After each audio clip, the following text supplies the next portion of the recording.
காங்கிரஸ் கட்சி பெற்றது. முடியாது என்றார்கள், முடியாது என்றார்கள், முடியாது என்றார்கள், நடக்காதது என்றார்கள்.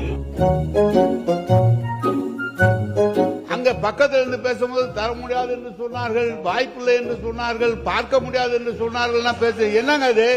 ஒவ்வொரு வார்த்தையும் அவர் கவிஞரார்கள், அதுக்காக ரெண்டு தடவையா பதிவு பண்றது? ஒவ்வொரு வார்த்தையும் ரெண்டு தடவை எப்படிங்க?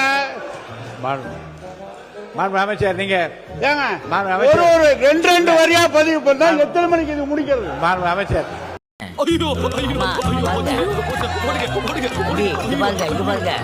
அந்த அரங்கநாதன் ஐயாவோட சேர்ந்து கேள்வி கேட்டீங்களே பாஸ். அந்த ஐயா இருக்காருல 1948 இருந்து 56 வரைக்கும் இந்த மைதானத்தை விளையாண்டாரு. இந்த மைதானத்துக்கு பெரிய போராட்டமே நடந்தது தெரியுமா? எல்லாரையும் அடிமைப்படுத்திட்டாங்க. அதெல்லாம் மீட்டு கொடுத்தது அவர்தான். அவர் விளையாட்டு மைதானத்துல விளையாடுறீங்க தெரியுமா? தெரியுமா? தம்பி தூங்காதீங்க, பாருங்க வாக்கிங் நடந்து போறீங்க. அதுவும் ஐயா வரலாம்.